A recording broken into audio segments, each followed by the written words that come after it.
भीड़ के रूप में 100 साल जीने की तुलना में एक दिन शेर के रूप में जीना श्रेष्ठ है। हेलो दोस्तों, कैसे हैं आप लोग। मैं उम्मीद करती हूँ कि आप सभी अच्छे ही होंगे। दोस्तों, आज हम इस वीडियो में एक ऐसे शख्स के बारे में जानेंगे जो तानाशाही के मामले में अडोल्फ हिटलर को भी पीछे छोड़ दिया था। उस शख्स का नाम है बेनिटो मुसोलिनी। कौन थे बेनिटो मुसोलिनी, चलो जानते हैं। बेनिटो मुसोलिनी इटली के तानाशाह थे। बेनिटो मुसोलिनी ने ही फासीवाद की शुरुआत की थी। मुसोलिनी का जन्म 29 जुलाई 1883 को इटली में हुआ था। मुसोलिनी के पिता लोहार होने के साथ समाजवादी पत्रकार थे। उनकी मां शिक्षिका थी। पारिवारिक स्थिति कमजोर थी। उनका परिवार 2 तंग कमरों वाले घर में रहता था। मुसोलिनी के पिता ज्यादातर राजनीतिक चर्चाओं में लगे रहते, इसलिए उन्होंने कभी इतना नहीं कमाया कि उनके बच्चे भरपेट खाना खा सकें। और इसी वजह से मुसोलिनी बचपन से ही गुस्सैल स्वभाव के थे। चूंकि स्कूल के टीचर उसे नियंत्रित नहीं कर पाते थे, इसलिए उसे बोर्डिंग स्कूल भेज दिया गया। यहाँ पर भी मुसोलिनी का व्यवहार आक्रामक रहा। एक बच्चे को पेन से जख्मी करने के बाद मुसोलिनी को स्कूल से निष्कासित कर दिया गया। हालांकि वो बचपन से ही होशियार था और उसने अपनी सभी परीक्षाएं स्कूल में पढ़ाई किए बिना ही पास कर ली। स्कूल के बाद उसने एक टीचिंग डिप्लोमा लिया और 18 साल की उम्र में टीचर बन गया था। पहले बना टीचर, फिर पत्रकार। कुछ समय बाद ही मुसोलिनी को लगा कि वह टीचिंग के लिए ठीक नहीं है। फिर 19 साल की उम्र में वो इटली से भागकर स्विट्जरलैंड चला गया और वहां मजदूरी करने लगा। स्विट्जरलैंड से लौटकर मुसोलिनी ने इटली की सेना में भर्ती होकर कुछ वक्त तक बतौर सैनिक काम किया। फिर सेना छोड़कर अपने घर लौटा और सोशलिस्ट आंदोलन में हिस्सा लेते लेते पत्रकार बन गया। एक राजनीतिक पत्रकार और सार्वजनिक वक्ता के रूप में उसने खूब लोकप्रियता हासिल की। उन्होंने एक ट्रेड यूनियन के लिए प्रचार किया, हड़ताल का प्रस्ताव रखा और मांगों को लागू करने के लिए हिंसा की वकालत की। कई बार गिरफ्तार हुआ। 1909 में उसे अपने पिता की विधवा की छोटी बेटी 16 वर्षीय राचेले गोइडी से प्यार हो गया। बाद में दोनों ने शादी कर ली।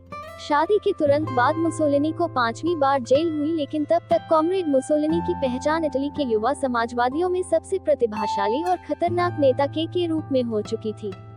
समाजवादी पत्रों में कई लेख लिखने के बाद उसने अपना समाचार पत्र खोला।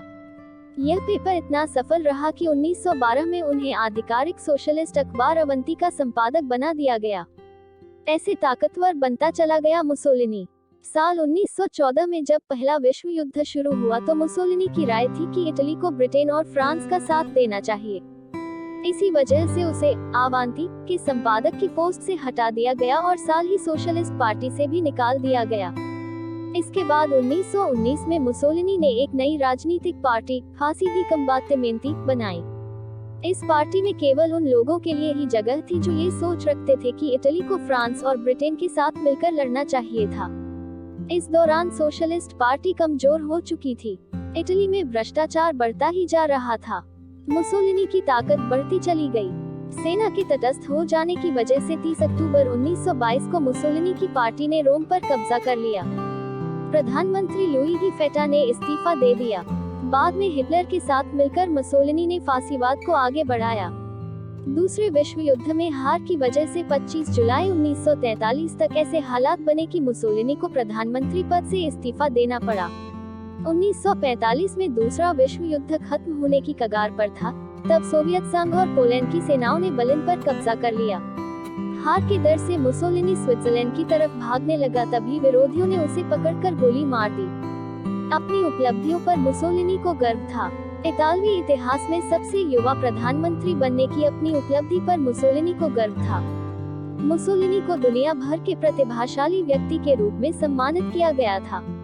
उनकी उपलब्धियों को किसी चमत्कारी से कम नहीं माना जाता है। उसने अपने देश को बदला। उद्योगपतियों और जमींदारों के समर्थन को खोए बिना कई सामाजिक सुधार किए।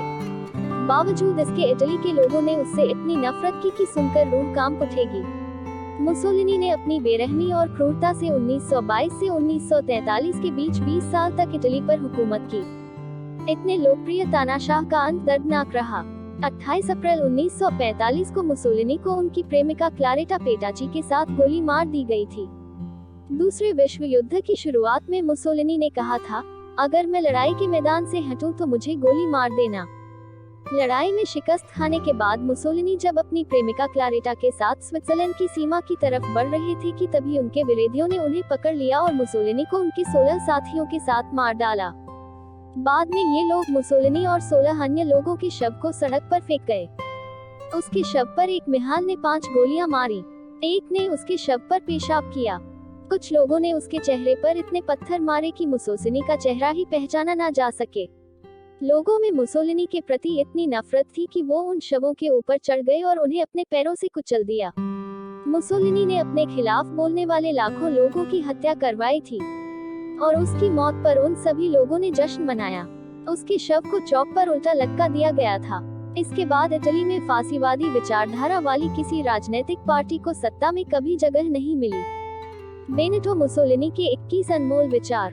एक, अन्य लोगों पर भरोसा करना अच्छा है, लेकिन ऐसा न करना ज्यादा बेहतर है।